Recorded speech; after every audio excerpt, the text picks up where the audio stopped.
네, 안녕하십니까. 황태순 TV의 황태순. 네, 김현광입니다. 네, 오늘 2019년 5월 16일, 지금으로부터 58년 전 5.16 쿠데타, 5.16 군사혁명이 났던 날입니다.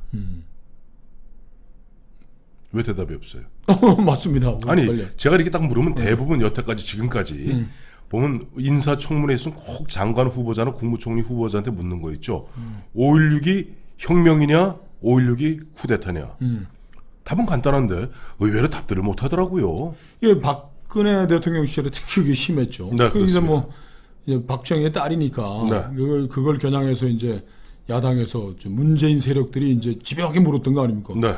그거를 좀 답을 못 하더라고 희한하게. 그 답을 그 사회과학적 의미에서는 쿠데타죠, 군사정변. 쿠데타예요. 그러나 그래요. 그 쿠데타 세력이 이뤄낸 네. 대한민국 사회 변혁을 감안한다면 레볼루션. 혁명이다. 레볼루션. 그렇게 얘기하면 왜 그렇죠. 그렇게 얘기를 못 하고? 바보들. 그러니까 장관 되겠다는 거 욕심에 눈이 멀어가지고 그러니까요. 평가도 제대로 못한 그런 사람들 장관 시켜가지고 하려고 그랬으니 쿠데타는 말 그대로 프랑스 말 아니에요. 그렇죠. 국가의 일격을 가는 게 쿠데타 아닙니까? 쿠데타 가해서 그 다음에 그 쿠데타가 그야말로 폭동으로 끝나는 것이냐, 아니면 사회 근본적 변화를 유도해내어서 그렇죠. 어떤 레볼루션, 그야말로 혁명으로 승화되느냐, 이 차이일 뿐이에요. 그렇죠. 그 지금 그 이 세력 문재인 세력들이 네. 추구하는 그 적폐 세력은 네, 적폐 청산이라는 거는 네, 그 문재인 선생이 이제 뭐 대통령 되기 전에 어디 나와서 얘기를 했더라고. 네, 네, 박정희 체제가 남긴 유산을 네. 씻어내는 것이 적폐 청산의 진정한 의미이다. 이렇게 박정희를 이 역사에서 쓸어내는 것이 우리의 적폐 청산이라고 이제 의미 부여를 했는데 네. 과연 그 이 세력이 예.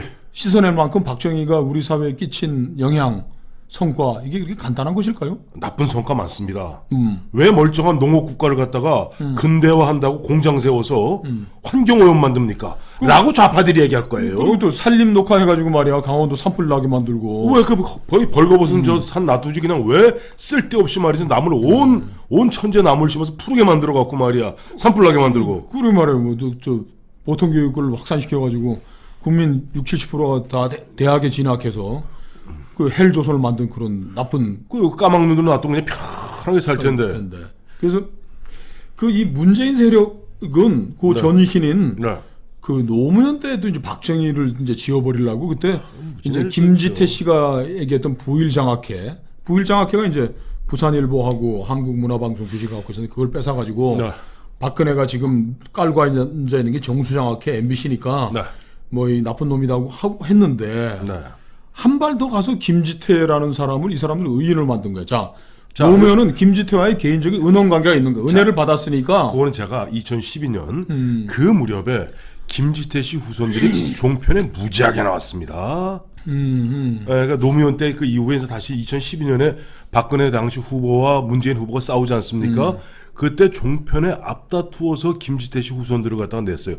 핵심은 짧게 설명드리면 원래 김지태라는 그야말로 당시 한 10대 자유당 시대 때 대한민국 10대 부자가 했던 부산 지역에 부일 장학회가 있었고 그것을 박정희 대통령이 뺏어서 5.16 장학회를 만들고 이것이 나중에 정수장학회가 됐으니 박정희 나쁜 놈이고 김지태는 착한 사람이고. 김지태 어떤 사람이에요?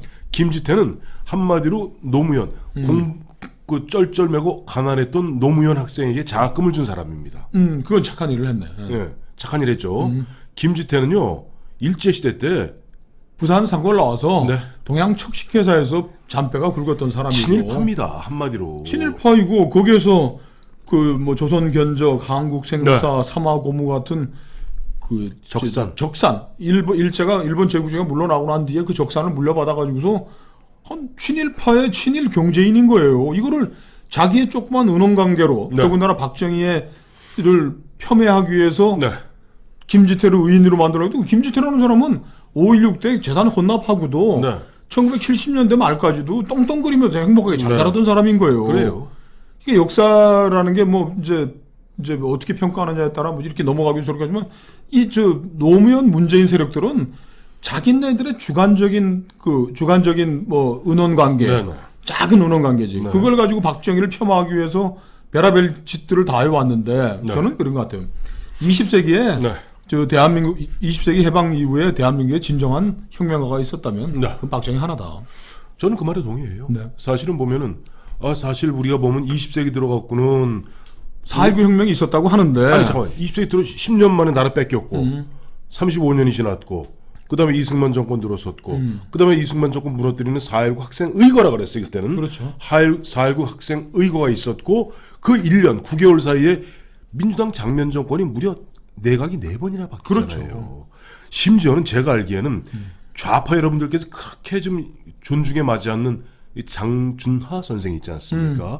장준하 선생이 그때 사상계 발행인이었죠. 발행이었습니다. 사상계 1961년 6월호 사상계 권도원을 갖다 장준하 선생이 쓰면서 뭐라고 썼냐면 굉장히 깁니다. 읽어보면 내용은 한마디로 나라가 썩어 문드러질 때는 문드러지고 이제는 공산화 될 날이 머지않은 이 순간에 그야말로 군사혁명이 일어났다. 정말 잘됐다 쌍수로들어 환영하면서 다만 이 군인들이 좀 더 양심을 갖고 균형 있게 처리해주기 바란다 하는 약간의 충고. 이게 다예요. 우리 한국 사회 좌파, 좌익들, 네. 북한에 이제 경도에 있는 친구들이 이제 박정희를 또 폄하하기 위해서 4.19와 그 4.19 정신을 이어받은 민주당 정권을 미화하기에 급급하지만 네. 우리 지난번에 우리 김강웅 서울대 행정대학원장님 모시고서 네. 얘기했지만은 4.19 혁명을 이어받았다는 그 정권, 네. 민주당 정권의 고위 엘리트의 40%는 지주 세력이, 일제와 지주 세력이었고 20%는 친일 25%. 관료, 25%가 친일 친일 관료. 관료. 그러니까 대부분이 이 사람들이 지금도 뭐 친일 그런 피를 파르르 떠오는데 그 민주당 정권이라는 것이 그 한민당, 일제와 지주 세력, 네. 친일 그 관료들의 뿌리였던 그것이었고 반대로 박정희가 이끌었던 군인들 6.25 전쟁을 몸으로 치러냈던 김종필과 박정희 이 사람들이 오히려 가난한 소농 출신의 플러스 이북에서 내려온 이북에서 내려온 사람들을 한 것이기 때문에 네. 이 사회의 근본적인 변혁을 추구했던 것이 박정희 세력이었다라는 건 이런 뭐 말할 수도 없는 거예요. 그리고 네. 박정희하고 윤보선하고 이제 직접 63년. 직선에서 63년 선거 붙었을 때 박정희에게 왜 국민들이 표를 몰아줬습니까? 윤보선은 친일 지주 세력의 한민당의 적통이고 그리고 영국서 공부한 귀족 중에 귀족이고 박정희는 아버지가 동학하다가 한 그 정말 구미에 소장농도 못하는 그냥 한미한 집안의 아들로 태어나서 식민지 하에서 말이야 그냥 만주군관학교 나와서 이제 초급 장교 할래다가 이제 만났는데 그리고 해방 이후 해방공간에서는 또 남노당 군사 총책이었어요. 그래요. 박정희가. 그래서 실제 63년도에 군정 61, 62, 63 그러니까 군정이 3년 있었죠. 그의 대선에서 박정희에게 표를 몰아주었던 것은 경상도와 전라도, 호남에서는 농민들이 몰아줬습니다. 그렇죠. 왜? 농민의 아들이거든. 농민의 아들이 앞으로 잘 살아보겠다. 이 사회를 근본적으로 변혁해보자는 그런 세력들이 박정희를 밀었던 거예요. 그리고 그 박정희가 이끌었던 1980년까지 이끌었던 대한민국의 네이션 빌딩이라는 게 얼마나 대단한 시기였습니까? 그 시기에 이병철, 정주영, 그리고 또 왜요? 최정현, 김우중 이런 정말 거대한 거인들이죠. 거인들이 나타나가지고서 박정희가 힘을 합쳐가지고서 1960년, 61년에 우리나라 수출 1위가 뭔지 아세요? 가발. 아니 그건 조금 이 오징어, 텅스텐이 1등, 2등 다르는데요. 맞아. 그 나라를 퉁스텐. 1970년대 중앙학고부터 시작해가지고 지금 우리가 먹고 살고 있는 거 조선, 뭐 화학, 철강, 반도체 이게 다 박정희가 다 씨를 뿌린 지금의 해서 우리가 지금 먹고 살고 있는데 적폐? 이 적폐야. 그 좌파들한테 물어봐서 뭐라는 줄 알아요? 뭐라고 박정희가 아니라 윤보선이 했고 그 다음에 김대중이 했고 했으면 더 잘했을 거라는 거예요. 그건 니들 얘기고. 니들 얘기고. 지금 박정희가 아닌 사람들이 이끌었던 지금 우리가 이제 해외에 나가면 우리 지금 한 해 수천만 명이 외국 나가는데 외국 나가서 외국 사람들 우리한테 하는 얘기가 뭐 있습니까? 2차 세계대전 이후에 정치적 산업 근대화와 경제적 민주화를 이룬 나라는 대한민국의 세 개의 대한민국밖에 없다. 그리고 문재인 좌익 선생께서도 그런 얘기 하잖아요. 요즘 뭐 인구 5천만원이 넘고 국민 소득이 300이 넘는 3050 나라는 우리가 뭐 7개밖에 없어요. 7개밖에 없는데 우리가 진입했는데 그 박정희 안 하고 뭐 윤보선이가 있으면 그걸 이뤄냈겠어요? 자, 우리 좌파들이 보았을 때는 박정희의 가장 반민족적이고 반역사적 죄가가 뭔지 아세요? 뭡니까? 북한하고 체제 경쟁을 해서 우리 민족끼리 다 못 살아야 되는데 체제 경쟁에서 우리만 울뚝하게 잘 살고 그야말로 형과 아우가 너무나 보면 격차를 심하게 벌린 것이 박정희의 가장 큰 역사적 죄가입니다. 어떤 분은 또 이런 얘기도 좀 냉소적인 얘기는 하지만 네. 이 한반도에 두 개의 민족, 하나의 민족이 두 개의 국가를 만들었는데 네. 우리 사람들의 성정을 기준으로 한다면 북한이 맞지. 김일성 치하에서 저렇게 사는 게 아마 딱 맞았을 텐데 1960년대 초반에 우리가 박정희라는 이상한 희한한 지도자를 만나가지고 경쟁하고 개방하고 해외로 나가서 진출하는 이 산업화를 이루었다는 것 자체가 이 민족사의 기적이다. 그리고 박 대통령이 제일 좋아하는 말이 있잖아요. 단군 이래의 가난을 우리가 끊어내자. 한번 잘 살아보자. 한번 잘 살아보자. 자, 참고로 그리고 하나 더 기분 나쁜 게 있지, 자익들이. 뭐예요? 아니, 일하면서 싸우자가 박 대통령의 그거였잖아요. 왜 일하면서 싸워? 빨리빨리 그 무릎 꿇어야지. 자주국방. 자주 하고 보면 쓸데없는 거예요. 김일성, 김정일, 우리 저 위대한 민족 지도자 김일성, 김정일 선생께서 저렇게 그냥 자. 곤란한 지경에 빠지도록 몰아갔으니 얼마나 믿겨서 좌파들은. 그 좌파들이 봤을 때 박정희 묘 죽었는데 문제는 지금 아까 김영광 실장이 20세기 대한민국의 유일한 혁명가는 박정희였다라고 단언하는 거 전적으로 동의한다는 게 뭐냐 하니까 솔직히 말해서 이조가 몇 년인 줄 아세요 혹시? 왕조? 뭐 1392년부터 간단히 5.18이야. 518년이에요. 518년. 518년을 갖다가 유지하는데 그 518년 동안 우리나라는 사실 농노사회였습니다. 그렇죠. 대부분 소장농이고 대부분 노예였습니다. 농노사회였어요. 그 농노사회가 다시 일제로 넘어갔던 겁니다. 그 농노사회에서 신기신 못 벗어나고 그야말로 전 국민의 거의 80% 가까운 사람이 밭대기에 붙여먹고 살던 그렇죠. 이런 사회를 혁명적으로 그야말로 산업국가로 갖다가 털바꿈시킨 건 박정희예요. 그렇죠. 그렇죠. 그런 면에서 저는 박정희가 가히 20세기 대한민국 아니 한반도에서 배출한 진짜 절세의 영웅이고 혁명가다. 그렇죠. 물론 김일성이도 그 나름대로 노력은 했어요. 김일성이는 아까 말씀하신 이조 시대의 봉건적 억압과 가난에다가 네. 그 일본 천황제적인 스탈린주의적인 폭압을 얹었죠. 얹어가지고서 세계에서 가장 못 살고 세계에서 가장 인권 탄압하는 나라를 만들어낸 영웅적인 지도자인 거죠. 북조선에. 아니 그러니까 김일성이도 초기에는 이제 중화학공업 쪽으로 해갖고 애를 썼던 건 사실인데 문제는 소프트웨어 측면에서. 그렇죠.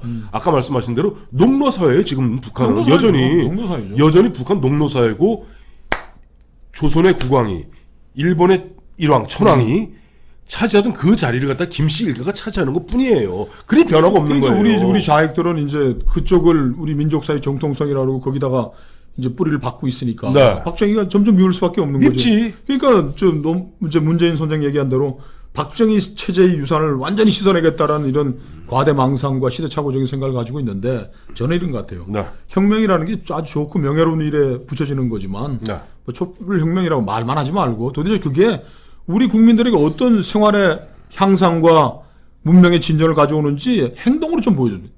혁명이라는 건 피와 땀과 눈물로 이루어지는 거지 주둥아리로 되는 게 아니거든요. 그러니까 문재인 대통령도 이제 주둥아리 좀 그만 닫고 맨날 이러잖아. 우리 경제는 성공으로 하고 있다. 다음날 세계 124만 실업자. 사상 최악의 실업자와 실업률을 기록하는 하지 말고 청년 실업률 25.2%. 저는 문 대통령이 하고 싶은 거는 혁명은 피와 땀과 눈물로 이루는 것이다. 그건 조금 충원인 거죠. 조금 전에 한 얘기는. 조금 나름대로 비꼰 얘기 아니죠? 아닙니다. 저는 이 말 또 문 대통령이 꼭 성공하길 바라는 사람입니다. 아니 왜가 문 대통령이 성공해야만이 미안해서 대한민국이 거지 나라가 안 됩니다. 그래서 혁명이라는 것은 저는 뭐 혁명으로 인정하지 않습니다만은 촛불 집회도 혁명이 될 수 있어요. 뭐냐? 문재인과 그들 세력이 정말 우리나라를 잘 살아야 돼. 그다음에 자유롭게 살아야 되는 거야. 이 두 가지를 충족시켜 준다면은 나중에 머리 푸는 날 자유롭고 다양하게. 그래 자유롭고 다양하고 피게. 더 중요한 건 잘 살아야 돼. 지금 다 거지 만들면 안 돼요. 그러면 지금 촛불 모였던 것도 혁명이라는 명예로운 이름을 받을 수 있습니다만은 지금 같아서 안 돼요.